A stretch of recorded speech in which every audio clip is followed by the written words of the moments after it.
Hello दोस्तों, अस्सलाम वालेकुम। तो कैसे हैं आप लोग? उम्मीद है आप लोग बेहतर होंगे। आज की इस वीडियो में हम लोग देखने वाले हैं अगले 2 सवाल। पहले 2 सवालों का पार्ट मैंने पोस्ट कर दिया है, तो चलिए स्टार्ट करते हैं। तीसरा सवाल, क्या इनके पीछे किसी बड़ी ताकत का हाथ है या फिर है कोई एलियंस का हाथ? तो इसका जवाब नो है। इसके पीछे कोई भी एलियंस का हाथ नहीं है, पर हाँ, बड़ी ताकत का हाथ ज़रूर है। अब बड़ी ताकत कौन है और वो कहाँ है? तो इसके पीछे बहुत ही दर्दनाक और दिल दहला देने वाली कहानी है। चलिए आपको इसकी पूरी कहानी बताती हूँ। ये कहानी 4000 साल पहले की है, जब दुनिया में राजा महाराजा का दौर चला करता था, जहां राजा महाराजा गरीब लोगों पर अपना हुक्म चलाया करते थे और उनसे अपनी भरपूर खिदमत काम वगैरह लेते थे। पर उस ज़माने में कुछ रहमदिल राजा और कुछ जालिम राजा भी मौजूद थे। पर अफसोस की बात तो ये है कि मिस्र यानी इजिप्ट के राजा रहमदिल नहीं थे, वो तो बहुत ही जालिम बादशाह थे।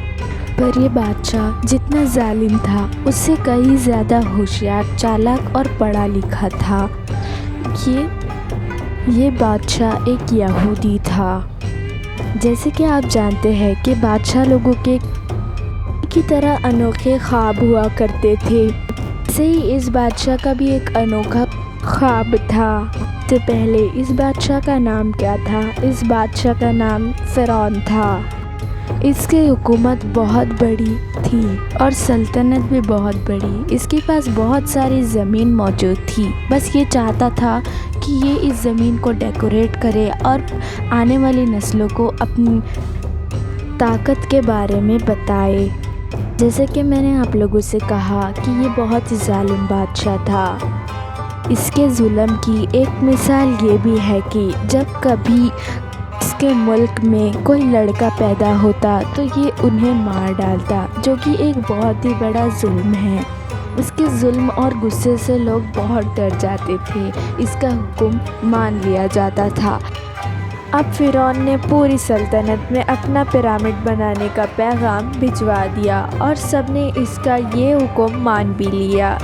और जो कोई इसके ये हुक्म के ख़िलाफ़ खड़ा हुआ, उसने उन्हें या तो फांसी दे दी और काल कोठरी में डाल दिया। अब जब सब लोग ने इसके हुक्म को मान लिया तो इस काम शुरू करने का हुक्म दे दिया और अपने देश के लोगों से मशीनों की तरह काम लिया। उसने उन गरीब लोगों से भारी भरकम पत्थर उठवाए, वही फिटकरी ग्राफाइट के पत्थर मंगवाए और इन सब को शेप भी उन्हीं से करवाया था। आज तक इसके जितना जुल्म करने वाला बादशाह पैदा ही नहीं हुआ। इसके जुल्म के शिकार लोग बहुत ही मासूम थे। जब कभी इनमें से कोई थक कर बैठ जाता तो इसके सिपाही इन्हें कोड़े मारकर जगा देते थे, फिर चाहे ये बूढ़े हो या जवान। और इसी तरह काम चलता रहा और पिरामिड्स बनते रहे और इसके चक्कर में लाखों लोगों की मौत हो गई। ये राजा अब भी उन मासूम फूलों की जान ले रहा था, मतलब कि उन मासूम लड़कों की जान ले रहा था।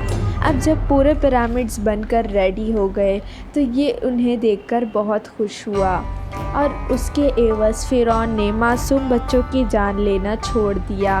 और आज हमारे सामने मौजूद है ये कलाकारी पिरामिड्स की। अगर आपको इस बात पर अभी भी यकीन नहीं आ रहा तो आप मिस्र के म्यूज़ियम में उसकी लाश देख सकते हैं और इस पर बनी किताबों को भी पढ़ सकते हैं।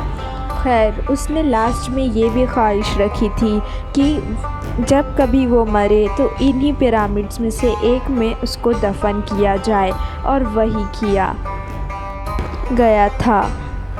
लास्ट सवाल, इस पिरामिड को इतना परफेक्ट किसने डिज़ाइन किया? इसका जवाब है फ़िरौन।